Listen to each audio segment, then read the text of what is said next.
Então, meu bom dia a todos vocês. Inicialmente, eu gostaria de agradecer imensamente o convite do MIL. Gostei muito de revê-lo. Essa possibilidade de encontro com o professor Hermano Carmo, sempre um prazer. Muito bem-vindo ao Brasil.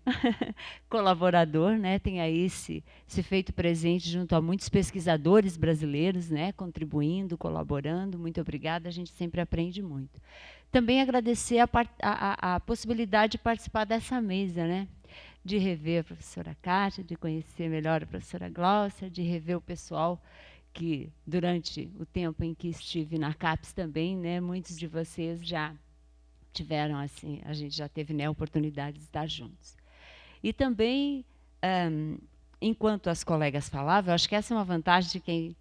a última, a primeira e a última, é de que muitas coisas eu já nem preciso repetir, mas de que me senti provocada mesmo, ali sentada, me remexendo, em relação a muitas das coisas colocadas pela Kátia e pela Gláucia. Eu acho que a experiência da Gláucia, de estar lá, de estar ofertando uma disciplina, de conviver tão de perto com o tutor, tão de perto com o estudante, de falar das angústias dela, de trazer para a gente um contexto que demonstra a importância de se perceber o perfil de quem é o nosso estudante hoje.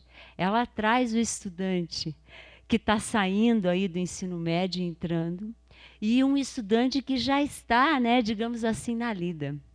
E quando a Kátia falava das condições de trabalho docente, e ela coloca essas condições, porque quando ela expõe a forma de trabalho dela, essa condição do trabalho do docente se faz muito presente. E eu tenho certeza que no imaginário de todos nós, no meu também, e eu falo de uma experiência como professora de algumas disciplinas à distância, como uma pessoa que já fez gestão também de cursos à distância, de uma pessoa que, de certa forma, andou meio assim à margem, um pouco dessa questão de planejamento de políticas públicas nacionais para o uso das tecnologias de comunicação e informação à distância. E quando ela traz essa questão das condições do trabalho docente e caracteriza o papel do tutor, a gente realmente arrepia, Falávamos hoje de manhã, o Marco, Kátia, eu, o professor Hermano, no café da manhã, conversando um pouco,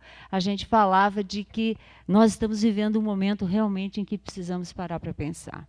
Que bom que temos eventos que trazem pesquisas, Professora Kátia, de tanto tempo, professora Gláucia, e tantos outros pesquisadores, o MIL, gente que está aí na luta, que está observando o que está acontecendo, mas não só observando, mas pesquisando e buscando contribuições para que a gente possa melhorar esse cenário.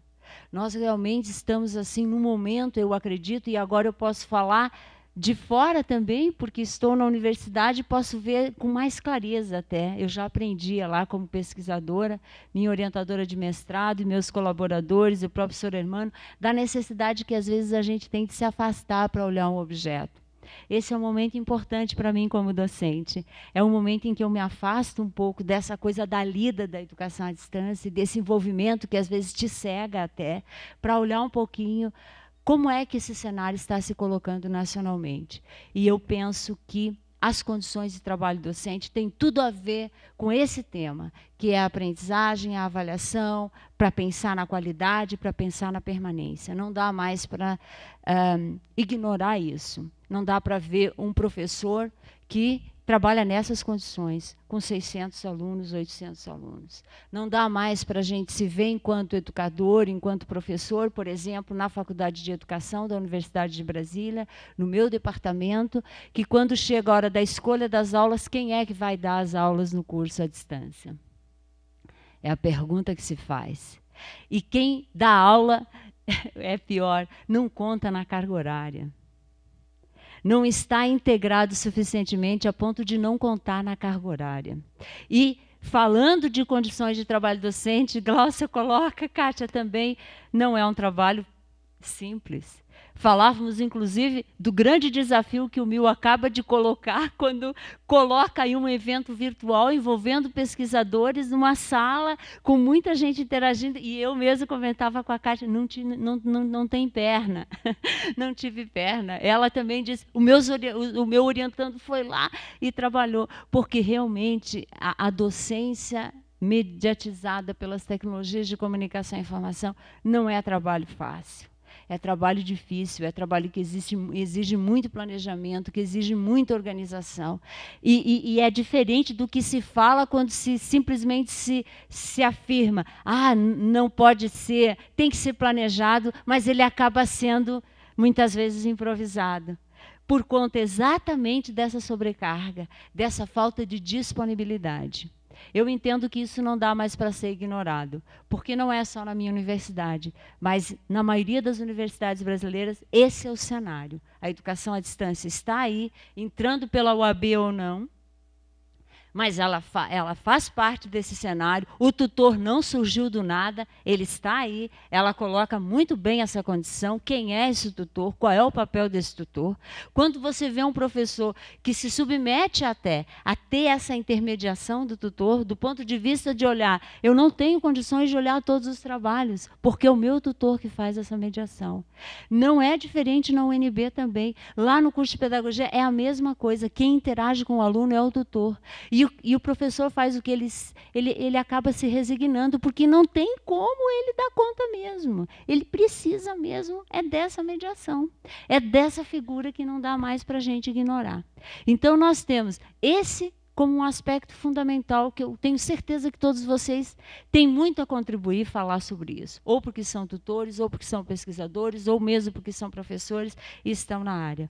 Um outro aspecto importante, para além dessa questão do professor, eu penso que para se discutir essa temática é a condição de acesso do aluno.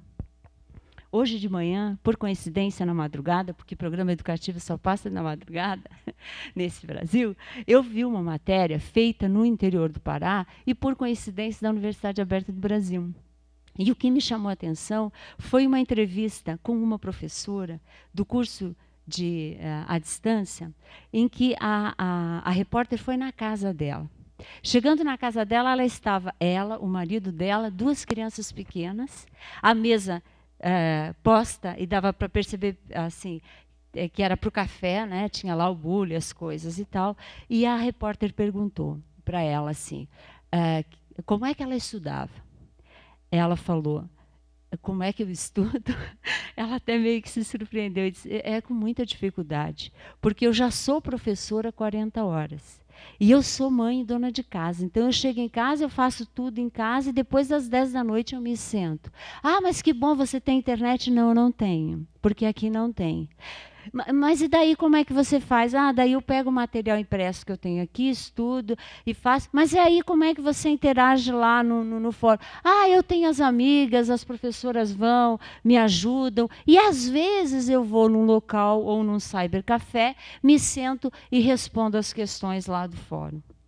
E assim ela está tocando o curso dela. Eu me perguntei, né? Olha a dificuldade. Aí a repórter perguntou, e você perto para você poder acessar a internet? Ela falou, não, eu viajo 4 horas para chegar a um lugar mais próximo onde tem a internet. Isso é agora, nós não estamos falando de muito distante. Não é uma realidade muito distante da gente, não. Então, essa condição de acesso do estudante também é uma condição complicada. Ao mesmo tempo em que você tem um menino andando pelo campus, falando sozinho, aquela loucura toda que tu pensa, o que está acontecendo, né? Será que, né? E você tem essa outra condição de total, né, falta de acesso mesmo à questão da tecnologia. Então, eu penso que os contextos sociais, culturais, econômicos, ambientais, que envolvem tanto o professor quanto o estudante, são, no meu entendimento, assim, aspectos fundamentais e que têm a ver com essa coisa da qualidade, da permanência e tudo mais. Eu tive a oportunidade de participar da banca de 2 trabalhos muito interessantes. Um sobre autonomia e outro sobre a questão da cópia e do direito autoral. e gostaria de fazer uma referência aqui. O trabalho de autonomia, que eu participei da banca, a garota fez uma coisa muito interessante. E pegando um pouco do que a Kátia falou, a Kátia disse uma coisa assim, parece a autonomia é só do estudante. E se essa menina ela fez uma análise, uma avaliação dos guias didáticos e orientações para curso. Em todos os guias didáticos e orientação para o curso, as palavras são sempre essas. Nós precisamos desenvolver a autonomia do estudante. Não, o estudante é autônomo. O estudante, ele quase que aprende sozinho. E isso é o ponto alto e chave. Todos os guias, materiais, autoinstrucionais, trazem exatamente essa visão. Essa menina fez uma avaliação desse material e pegou um curso na universidade dela e fez uma entrevista com os estudantes e com os professores para concluir que é o seguinte, na verdade, a autonomia ela tem que ser desenvolvida já nos materiais produzidos para a EAD, não só nos materiais, nas orientações, nas atividades de aprendizagem, porque as atividades são armadilhas em se tratando de avaliação. Às vezes, os enunciados são tão doidos, com perdão da expressão, que nem o professor sabe exatamente o que ele quer. Aí o aluno produz um texto de até 3 páginas que, tanto para o tutor quanto o professor, eu não sei como avalia. Sinceramente. E o que se quer avaliar? Que também eu penso que é uma coisa que tem que ser parada para pensar. Normalmente, a gente pega as práticas já do nosso cotidiano presencial, principalmente em relação à avaliação, e simplesmente põe numa distância. E aí você vê, na área de exatas, por exemplo, eu que coordenei cursos na Federal de Santa Catarina, de Física, Química, Matemática, a tendência, inclusive, são os exercícios. Sabe as listas de exercício? As mesmas listas de exercícios jogadas no ambiente virtual. E aí uma consequência óbvia, a cola e a cópia. Por que 90%, 80% muitas vezes de cópia? Há muitos estudantes à distância que, diante dessa possibilidade, hoje, inclusive, pagam pessoas para fazer os trabalhos. Chamam outras pessoas para fazer, porque nós não conseguimos mudar a lógica. A gente não entendeu que o contexto, e me coloco nessa condição, é outra, de ensino e de aprendizagem. Quando você tem uma mediatização, seja de um ambiente virtual, de um livro, de um vídeo, de qualquer coisa, isso muda completamente a relação. Quando você tem um estudante desse tipo, com essa dificuldade de acesso, quando você tem um professor que tem esse suporte, que é de tutoria e da precarização das próprias condições dele, essa relação ensino-aprendizagem muda. Então, eu penso que isso é uma coisa importante para a gente ver. Nesse sentido, e pegando um pouco, eu pensei em trazer uma contribuição ultimamente. Na verdade, quando eu já fiz o meu mestrado, a minha orientadora foi a professora Maria Luísa Belloni, e a Maria Luísa Belloni tem trabalhado muito essa questão do uso da tecnologia na educação. E ela tem trazido um conceito que é um conceito que, assim, não está totalmente ainda, eu diria que eu estou aprendendo sobre isso, que é mídia e educação.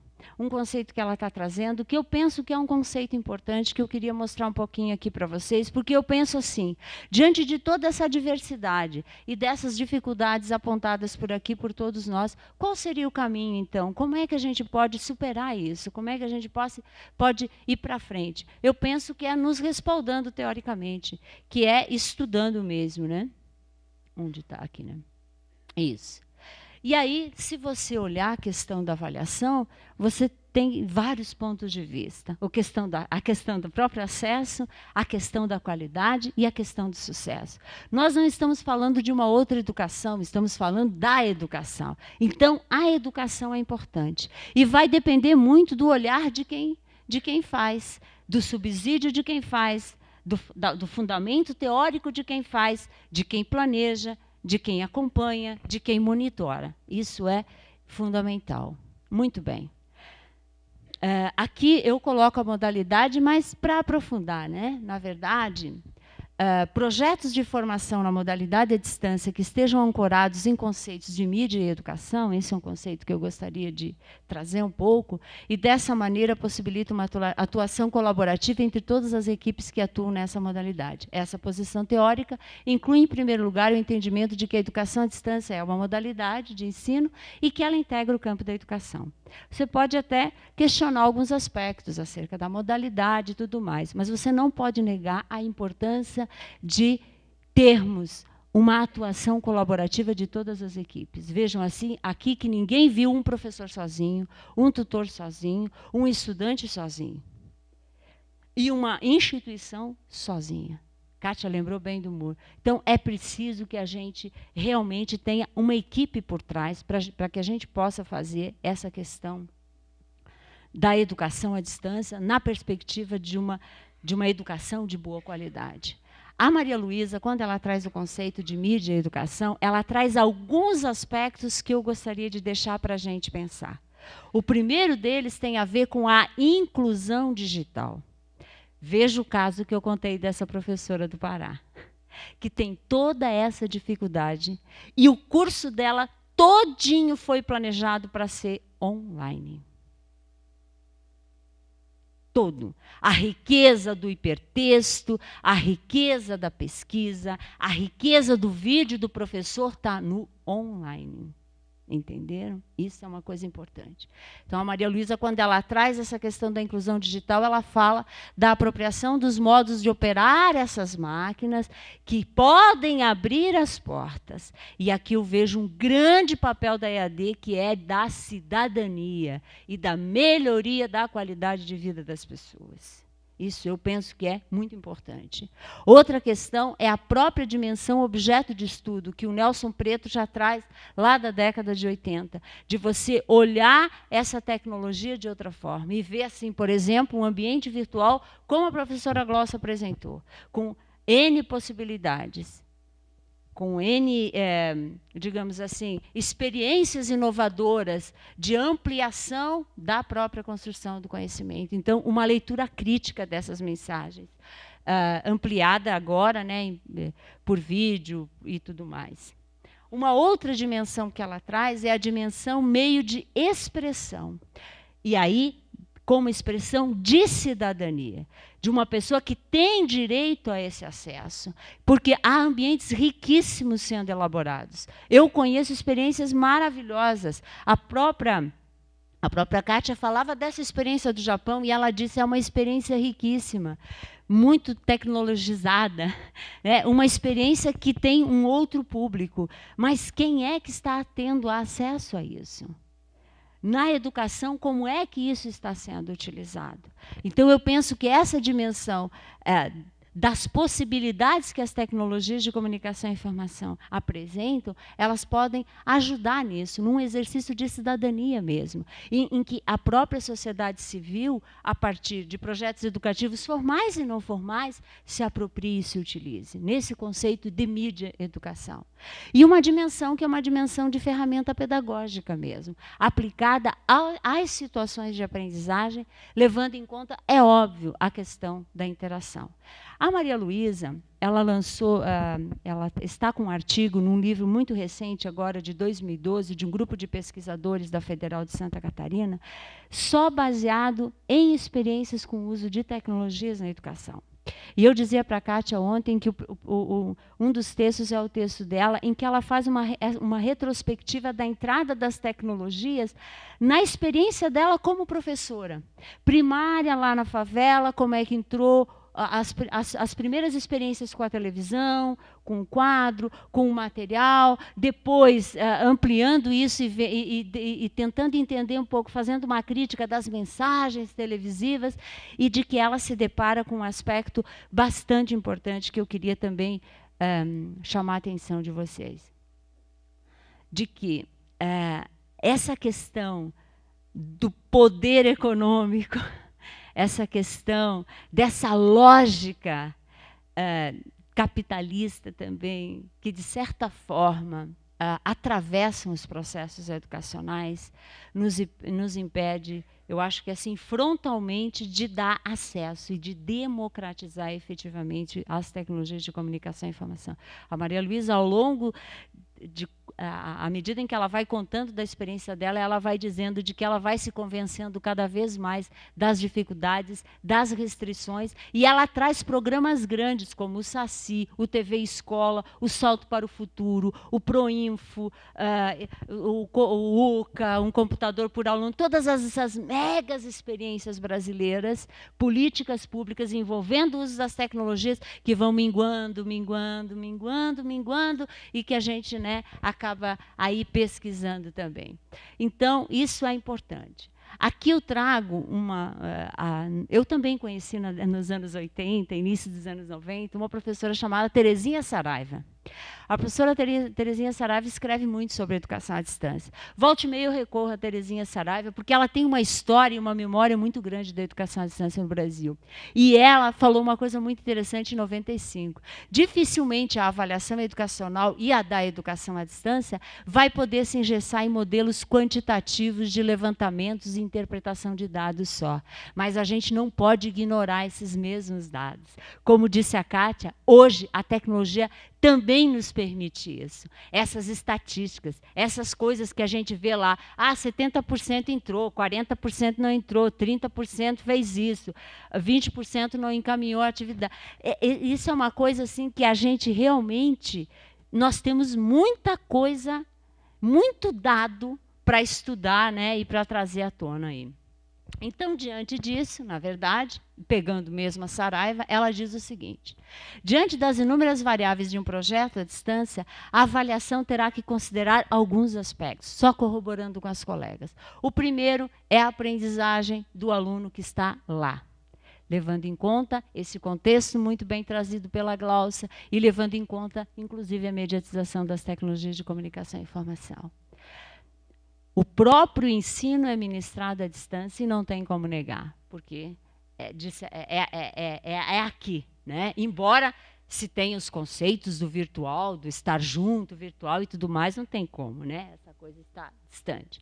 Os meios utilizados e a sua aplicação adequada. E aí um grande desafio que eu penso que deve ser já da formação inicial e da formação continuada. Eu trabalho com licenciaturas e trabalho com a pedagogia. E eu percebo, conversávamos com a Kátia ontem também um pouco sobre essa questão. Até que ponto os cursos de formação de professores hoje estão trabalhando e trazendo essa questão das tecnologias de comunicação e informação para o cotidiano, não só da faculdade, mas para que esse professor, quando chegue lá, saiba também utilizar. Passa à margem. São disciplinas pontuais, muitas vezes, não permeia a organização e a elaboração do currículo, e eu vejo que isso é um problema. O funcionamento do próprio sistema de comunicação, a lógica como a comunicação se estabelece num curso à distância, e o fato de ter uma instituição por trás também, e uma instituição que às vezes não é a instituição real, é a instituição paralela, porque ela vem financiada por um programa ou por uma política. Isso é uma grande dificuldade que se tem para se tocar, né, e se avaliar essa questão da educação à distância e da avaliação. E o desempenho institucional das instâncias responsáveis pelas etapas do curso e do projeto, que eu vejo que não tem como evitar. Seja o tutor, o professor, o estudante, o gestor, né, toda essa equipe também que precisa estar sintonizada. 2 lições ela coloca. A primeira lição é de que parece evidente a importância da avaliação como um instrumento sistemático de correção de falhas e promoção de acerto. Nesse sentido, a avaliação não se pode fazer isoladamente no processo de execução e de acompanhamento das ações. E a segunda lição, e essa é uma lição que eu considero interessante, é de que, no caso específico da educação à distância, o atropelamento decisório, isso em 95 ela escreveu, que independentemente da análise avaliativa, usa o poder efêmero para dar e tirar vida a projetos, mudar estilo ou esvaziar linhas de ação. a perpetuação dessa prática tem levado à lamentável providência de não dar atenção aos dados e interpretações avaliativas, quando não de engavetá-los ou destruí-los. E o que é pior, desenvolver novos mecanismos de avaliação que, privilegiando ora um, ora outro aspecto do projeto, façam acertadas as decisões, independentemente de acertos ou falhas de ação. Me perdoem ler, mas vale a pena para pensar. Porque nós temos uma avaliação que se dá no âmbito do curso, mas nós temos uma avaliação que se dá no âmbito institucional, promovida pelo próprio Ministério da Educação, que são os avaliadores que visitam os polos, que visitam os cursos, né, e que, de certa forma, encaminham as avaliações. A outra coisa é a total ignorância dos processos avaliativos que estão acontecendo dentro das instituições por parte de quem pensa as políticas públicas de educação. E parece que, assim, tudo é novo. E cada coisa que vem, o AB vem, é do novo. A TV Escola, e aí se ignora toda a história de outros grandes programas nacionais que envolveram muitos dos pesquisadores e se começa V0, V0, e se ignora e se engaveta.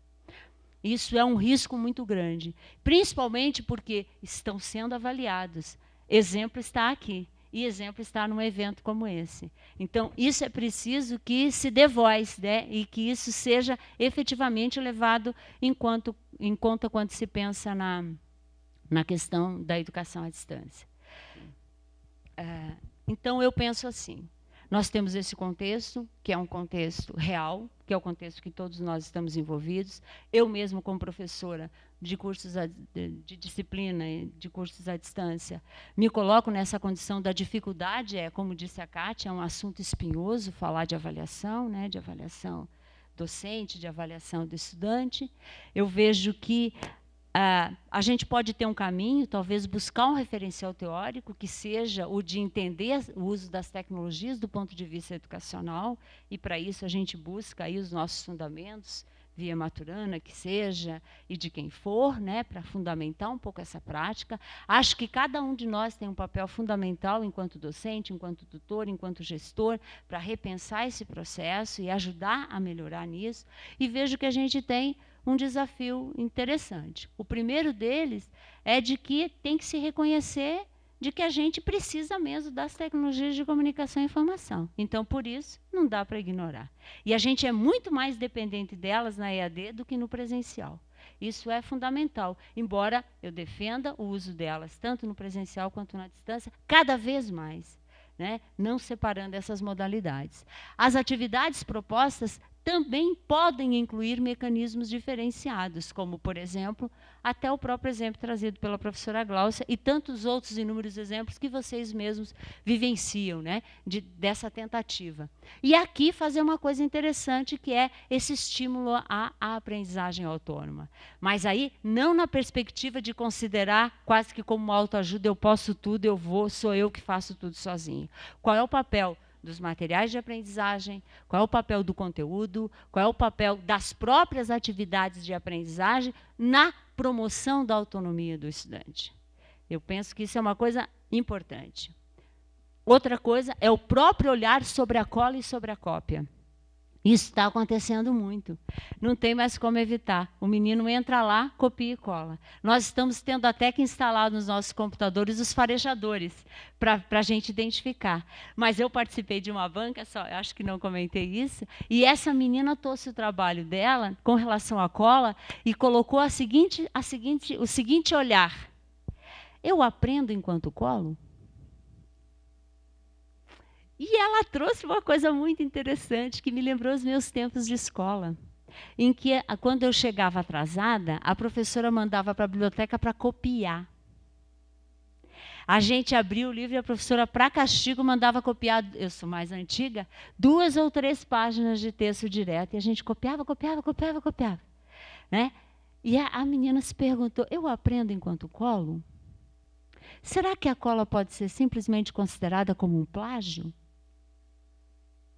E um desrespeito ao direito autoral?